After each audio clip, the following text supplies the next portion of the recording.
Shalom para todos. Nós vamos dar continuidade ao estudo das profecias, as chamadas profecias primitivas. E como eu sempre faço em todos os meus vídeos, uma forma de bate-papo para ficar bem descontraído. E hoje gostaríamos de falar o porquê que o arrebatamento tem que ser pré-tribulacionista, ou seja, dar os motivos pelo qual o arrebatamento tem que ser antes da tribulação. Ele não é de nenhuma maneira entre-tribulacionista, no meio da tribulação, ou pós-tribulacionista, depois da tribulação. Quais são os motivos que nos levam a crer isso? O registro em 1 Tessalonicenses capítulo 4, verso 16, fala sobre o arrebatamento, né? Portanto, o Senhor, mesmo dada a sua palavra de ordem, ouvida a voz do arcanjo, ressoada a trombeta de Deus, descerá do céu, e os mortos em Cristo estarão primeiro. Depois nós, os vivos, os que ficarmos, seremos arrebatados, juntamente com eles, entre nuvens, para o encontro do Senhor nos ares, e assim estaremos para sempre com o Senhor. Bem, hoje eu gostaria apenas de estar compartilhando alguns dos motivos pelo qual o arrebatamento tem que ser, é um fato, antes da tribulação. Ou seja, o arrebatamento tem que ser pré-tribulacionista. Primeiramente, esses tempos atrás, eu conversando com um pastor, ele me disse que ele era entre-tribulacionista.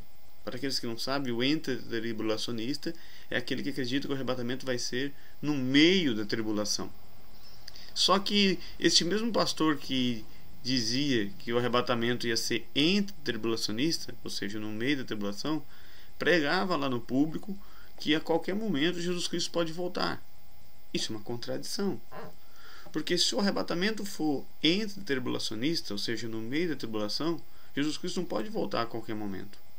Porque daí primeiro tem que vir o anticristo, fazer o tratado de paz, vir o início da tribulação, ele sentar no trono, dizer que é Deus, passar os primeiros 3 anos e meio, a metade da Shabuah, da 70ª semana de Daniel, entre as 70 semanas, as últimas semanas de dias de anos que faltam.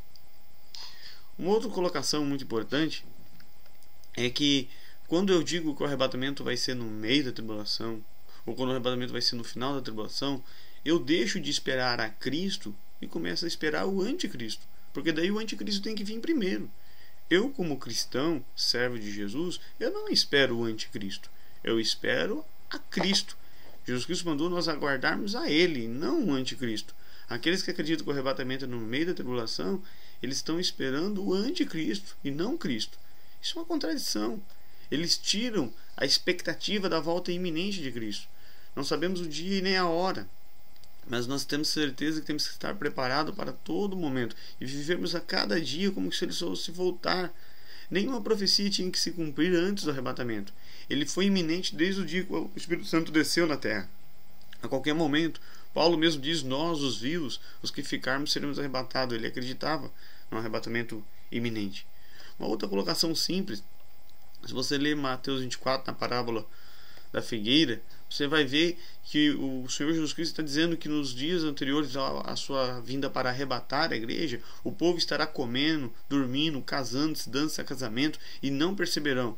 Ou seja, comendo, dormindo, casando-se, dando-se a casamento. Comer, beber, dormir, dar-se, casar, é todas características de dias normais. Não se encaixa no meio da tribulação, onde Cristo estará sentado no trono dizendo que é Deus. Não se encaixa no final da tribulação da batalha de Armagedon. Não se encaixa em lugar nenhum. Segunda coisa, você não encontra a igreja nas 70 semanas de Daniel. As 70 semanas de Daniel, ela para com a entrada triunfal de Cristo montado num jumento, ali cumprindo a profecia, e ela só vai se desencadear com o tratado de paz que o anticristo fará com Israel e os árabes e consequentemente o mundo. Agora, coisas que estão fora das 70 semanas de Daniel, você pode olhar lá, depois das 62 semanas, a morte do Cristo, a destruição da cidade e o santuário, não estão dentro das 70 semanas de Daniel. Ela parou com a entrada triunfal de Cristo e vai recomeçar com o tratado de paz após a retirada da igreja. Uma outra questão muito importante é que o arrebatamento não é a segunda vinda. O arrebatamento é a concretização da primeira vinda. Primeiro Cristo veio, morreu na cruz, pagou nossos pecados, foi sepultado, ressuscitou o terceiro dia e enviou o Espírito Santo formando a sua igreja. Depois ele retira a sua igreja, a nação celestial, para poder aí sim tratar com a nação terrena.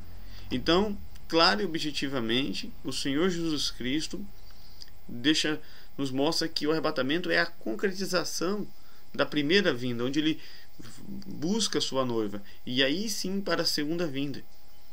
Uma outra colocação muito importante é que Deus não abandonou Israel. A igreja não tomou o lugar de Israel, de maneira alguma. Muitos defensores dessa teoria da substituição diziam que a igreja tomou o lugar de Israel lá por 1946 até 1946, 47, dizia assim: olha, a igreja tomou o lugar de Israel porque Israel não voltará a ser uma nação.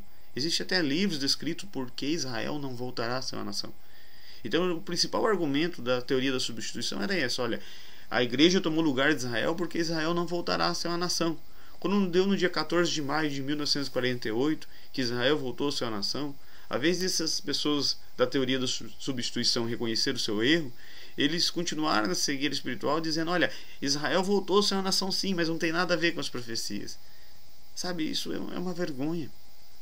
Então temos que entender que nós temos na terra a nação celestial, como está registrado nas cartas de Pedro, que é a igreja, e a nação terrena, que é Israel. E a igreja tem que ser arrebatada no mínimo uma chabua antes, ou seja, 7 anos antes da tribulação. E ela não será arrebatada no meio da tribulação e nem no final. Ela é pré-tribulacionista, ela será antes da tribulação. Ela é iminente, ela pode acontecer a qualquer momento, pode acontecer antes mesmo de eu acabar esse vídeo. E eu preciso reafirmar isso a todos aqueles que têm ouvido meu vídeo.